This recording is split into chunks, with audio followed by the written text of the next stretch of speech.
Sir ಇನ್ನೊಂದು ಬೆಂಗಳೂರಿನಲ್ಲಿ ಈ ಗುಂಡಿಗಳ ಸಿಕ್ಕಾಪಟ್ಟೆ ಆಗಿದೆ ಸರ್. ಎಲ್ಲ ಕಂಪನಿಗಳು ಮತ್ತೊಂದು ಕಡೆ ನಾರಾ ಲೋಕೇಶ್ ಅವರು ಕೂಡ ನಮ್ಮ ರಾಜ್ಯಕ್ಕೆ ಬನ್ನಿ ಅಂತಂದೇಳಿ ಇನ್ವೈಟ್ ಮಾಡ್ತಾ ಇದ್ದಾರೆ.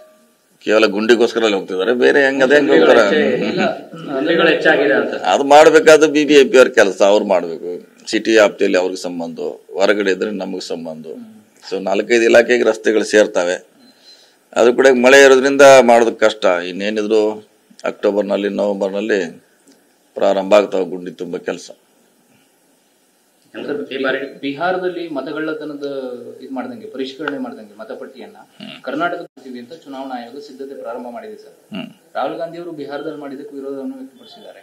ಸೊ ಇಲ್ಲೂ ಮಾಡಿದ್ರೆ ಆ ತರದ ಡಿಲೇಷನ್ಗಳು ಈ ತರದ್ ಹೆಚ್ಚಾಗುವಂತ ಆತಂಕ ಇದೆ. ಅದನ್ನ ನಾವು ಕೇರ್ಫುಲ್ ಆಗಿ ನೋಡ್ಬೇಕು. ನಾವು BLAಗಳು ಇರ್ತೀವಿ, ಶಾಸಕರು ಇರ್ತೀವಿ, ಪಕ್ಷ ಇರ್ತದೆ, ಅದಕ್ಕೆ ಒಂದು ಸೆಲ್ ಇದೆ. ನಾವು ಅಬ್ಸರ್ವೇಷನ್ ಮಾಡಬೇಕು. ನಮ್ಮ ಡ್ಯೂಟಿ ಕೂಡ ಇದೆ. ಒಂದು ಹೇಳಕ್ಕೆ ಆ ಥರ 20,000 10,000 ಜಾಸ್ತಿ ಆದರೆ 20,000 ಡಿಲೀಟ್ ಆದರೆ ಅದು ನಾವು ನೋಡ್ಬೇಕು ಖುದ್ದಾಗಿ. ಸೊ ಸುಮ್ಮನೆ ಗೊಂದಲ ಮಾಡೋ ಬದಲಿ ನಾವು ಅದನ್ನ ಕರೆಕ್ಟಾಗಿ ಫಾಲೋ ಅಪ್ ಮಾಡ್ರೆ ಇದು ಗೊಂದಲ ಬರೋಲ್ಲ. ಮ್ಯಾಚ್ ಆಡುವಂಥದ್ದು ಸರಿ. ಈಗಾಗಲೇ ಒಂದು ಮ್ಯಾಚ್ ಆಡಿ ಮತ್ತೆ ಭಾನುವಾರ ಇನ್ನೊಂದು ಮ್ಯಾಚ್ ಆಡೋದಕ್ಕೆ ಕೂಡ ಈಗ ಶೆಡ್ಯೂಲ್ ಫಿಕ್ಸ್ ಆಗಿದೆ. ಈ ಬಗ್ಗೆ ನಿಮ್ಮ ಅಭಿಪ್ರಾಯ? ಹೇಳಿದೆ, ಮೊನ್ನೆ ಹಾವೇರಿಯಲ್ಲಿ ಹೇಳಿದ್ದೀನಿ ನಾನು. ಈಗ ಕೇಂದ್ರ ಸರ್ಕಾರ ಪರ್ಮಿಷನ್ ಕೊಡದೆ ಹೋಗಿದ್ರೆ ಇದು ಉದ್ಭವ ಆಗ್ತಿರ್ಕಿಲ್ಲ. ಅವರೇ ಅದನ್ನ ಸ್ಟಾಪ್ ಮಾಡಬೇಕು. ಅವರೇ ಅನುಮತಿ ಕೊಡದೆ ಹೋದ್ರೆ ಅವ್ರು ಬರ್ಲಿಕ್ಕೆ ಆಗೋಲ್ಲ. ಮೊನ್ನೆ ಹಾವೇರಿಯಲ್ಲಿ ಹೇಳಿದೆ ನಾನು. ಈಗ ಕೂಡ ಅದನ್ನ ಹೇಳಕ್ಕೆ ಬಯಸ್ತೇನೆ. ನಾವು ಬಾಯ್ಕಾಟ್ ಪಾಕಿಸ್ತಾನ, ಬಾಯ್ಕಾಟ್ ಚೀನಾ ಅಂತ ಜನರು ಮಾತಾಡ್ತೀವಿ ಸರ್.